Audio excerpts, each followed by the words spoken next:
if we can get y'all to think outside of just the transaction. Yeah. It's not like, I think even in relationships, right?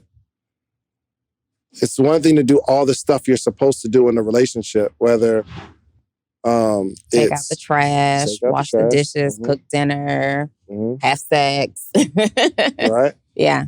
But it's the stuff before. It's different when you hanging from the chandeliers. And that's the extra stuff. That's the extra stuff. I never... Basic, relationship stuff, like lay down, get it done. Are you concerned about this falling from the chandelier? Because that's what my mind... No, because you get one that's low. All right, yo, chill. All right. So, I wasn't going there, but so for that part of it, it's not just getting into bed and doing what you do, right? It's like the smell earlier in the day, like the cologne or perfume that you're wearing, and getting out the shower and feeling that, or it's the opening the car door on the way into the house, or preparing a bubble bath, or cooking. I don't do none of that stuff, but I should now that I'm talking about it. But all the stuff that surrounds around the act is what makes the act so special. It creates the anticipation, and it makes the receiver or the person who didn't initiate it, not even the person who didn't initiate it, it creates anticipation and the desire to want more of this.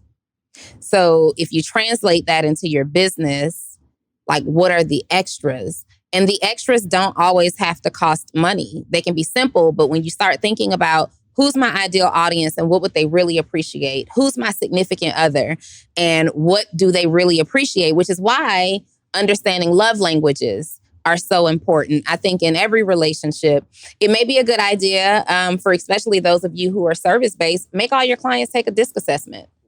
Make them all take a DISC assessment, because then you understand how they think, how they act, how they respond, what motivates them, right?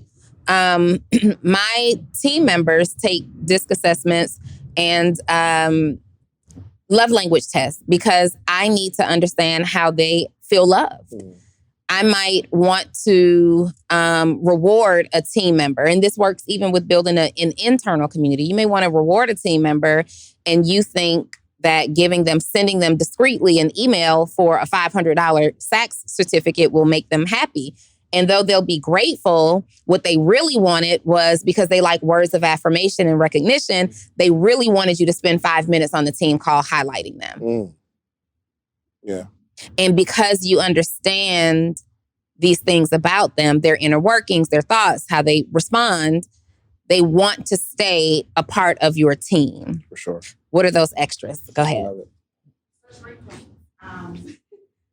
The original question was, how do we kind of build a community and expand outside of what we got currently going on, right? Yes. Okay.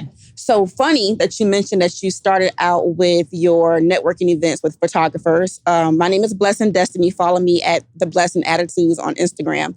But I'm having an event December the 11th and 12th. It's called the Billionaire Business Bash. And that's part of the concept that we're having. People are kind of drawn to my Instagram. I wear green every single day. Everything's green, green, green, green, green. They're like, can you help me with my content? I want that feel, right? So I wanted to put them in a mansion it's at a mansion so we can manifest. Normally how we have vision board parties, I just wanted to bring the vision board to real life, because we're established entrepreneurs and it's time to level up. I'm saying all that to say we're going to have photographers there and make sure that they get bomb content for the first quarter of 2022. That's part of my vision. So the expansion is, my mom, she's 65. I have my godmother who's working with me, and she's in her 60s as well. And there's something in my business that I can't teach anyone else to do. It's private. And the only one that I can trust to do it is my mom. And she doesn't know how to work the computer. She can't do it for me, literally. So then I teach my godmother the skills, and she can do it, but barely. So I'm like, we need to get our seniors leveled up. And I was on a phone call last night talking about NFTs and cryptocurrency, and how if you don't get with the program, you're really going to get left behind. And as a 30-something-year-old, I'm about to get left behind. So imagine how these seniors feel with the way life is going. I've always had a soft spot for seniors. I got friends that's 95 and plus. Like I'm from Savannah, Georgia. I go home, my senior friends are looking for me.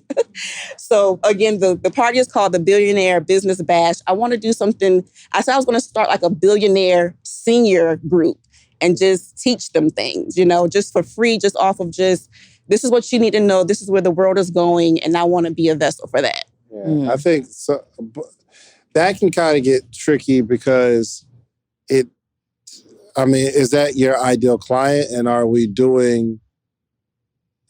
starting another business around it, or you're going to focus more on seniors, or what? No, so it's not my ideal client. They won't have the money to pay me. It's the community. It's just that because God is so good and I do have great paying clients, what am I doing to give back?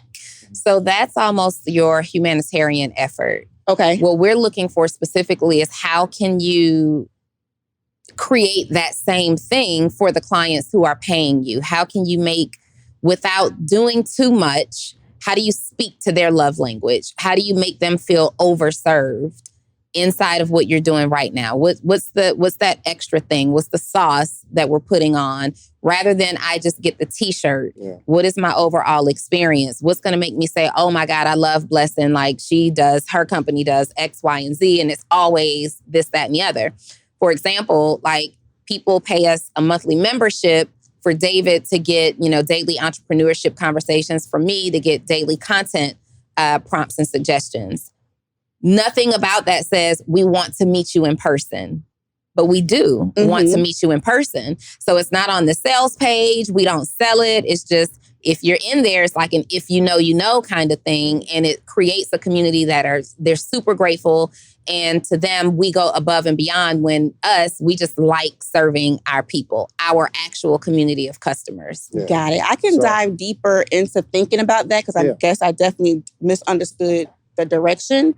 But I will say this currently, like if you book a consultation call with me, it's 15 minutes. They're keeping me on the phone for an hour. I'm just pouring into them because I just really enjoy it in general. That's just overextending yourself in that way. Right. Because I don't need... Go ahead. I won't need, if you're on the call for an hour, and it was a 15-minute consultation, that's a coaching session. It is. You're robbing yourself. Yeah, 100%. Think, what can I do at mass? Gotcha. And at scale, not just one-to-one, but where the entire community or my entire customer base, let's make it that, my entire client customer base can benefit from the one gesture that I do. And so for me, when I go to different cities and I'm meeting people, if I'm in Miami next week, then obviously my people in Arkansas aren't getting that. And I might never make it to Arkansas that year, right? So, but they still see what I'm doing, like, man, we got to get you to Arkansas so that we can have the same kind of deal. What is the thing that you can do at scale to a group of people? And it doesn't have to be meeting them in the city, because when we meet them in the city, we're also paying for everything. Right. So that might not be your idea. Right. You don't want to meet them in the city and have separate checks for everybody. Right. So I'll give you an idea like how it flowed. So like when I talked about the Black Wall Street tour, we're going to high schools to teach kids entrepreneurship. So who are we focusing on in that scenario? The students. The students. You would think so. But I'm not changing my focus and demographic. I'm still talking to entrepreneurs, anyone that's ever lost sleep doing what they love. What I understand is that if we're going in the middle of the day, there are going to be some entrepreneurs that want to pour into kids. And if they're entrepreneurs, they don't have a job, meaning they can have their own schedule. So the biggest part was not us teaching the kids, but the fact that other entrepreneurs want to pour into the school system. My audience of people want to pour into the school system. But there are some people that want to be speakers and they want to get to that level and they just want to be around the other speakers that I have coming. So there are people that are my mentees and people in the community and just people that see what I'm doing and they're saying, yo, I want to come to one of those schools. It so happened that when they came, because I'm the one putting it on, the speakers were like wearing my apparel, whether it was a hat or a shirt or whatever. Well, some people start to feel like for them to come to the school, that they got to come to the kiosk and buy a shirt. The fact that I'm bringing people to the school to talk to the kids was one of the biggest drivers in t-shirt sales. At this point, my objective was to sell t-shirts. But I'm masking this plan. That's why you have to sit down and think. Yes. You have to sit there and think, how can I get done what I want to get done without directly saying, let me get it done? Right? There's going to be some guys that want to approach Donni. They're going to be like, yo, how can I get into her world without telling her, hey, I want to take you on a date? They're going to book a call. And they're going to pay the invoice. So I want you to think, and it's not going to be comfortable. It's not going to be easy. You're going to sit there with a blank sheet of paper and a pen for about 90 seconds. And you're going to say, I just can't think of nothing. And then you're going to have this idea, yo, I'm going to go Google and look. And then you're going to go on Google. And you're like, I can't find it on Google. And then you're going to go on YouTube. And then you can't find it on YouTube. But then you see a video that you like and it's your favorite comedian. You're going to watch that. And you start watching that. And there's somebody else in that video. You're going to watch their channel. And now you're just on the gram. And that is why it's so important to be in the right rooms and at the right tables. Yep. Because we feel this way and we're thinking bigger, right? We're now in environments, for example, we're in the same $55,000 coaching program. And that includes having conversations every 2 weeks with other people who are in that same program. That includes every 3 months being actually in a room. We're doing this in 2 weeks with other people. And then what happens is now you've got all these like-minded people in the room that it's not about that coaching program. Yeah. Bigger plays and moves have been made outside of that together. There are people in that program who have gone on and done $1 million in a day together. Mm-hmm. More than that, it wasn't the coaching program. I didn't sign up for the coaching program. Yeah. I signed up because of the type of people who are in that coaching program. I need that juju rubbed all over me. Just sprinkle it all over me, right? I need to be a fly on the wall, but not a fly on the wall. I just need to be a welcomed seat at the table, right? So think about the bigger thing. We've just created our own masterminds because I know that through my course program, there are going to be people who are ready to get started, like the Ariels in the room and the Joes. I don't know what Joe's doing, but there will be people who are looking to seriously create their coaching program. And then I'm listening to Ariel say, now I want to take that and I want to mastermind even bigger with a condensed number of my audience, with the condensed number of my clients. Well, that's what I teach in the mastermind. So through the course that's been out there and been my signature program now for 2 years, well, almost 2 years, that's just going to teach you how to get started. But then I say, well, what can I do that's bigger? Everybody doesn't need to get started. Everybody's not looking for their first 6 figures. There's going to be 3%, 10%, 20% of those people who are like, I want to do it big. And not just 7-figure big. I want to do it big. I want to build community. I want to have bigger impact. I want to be globally known.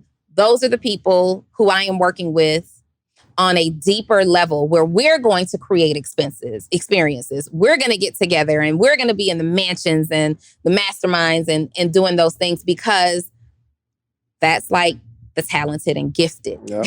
Mm-hmm. When you think back to school, you had straight A students and then you had the talented and gifted.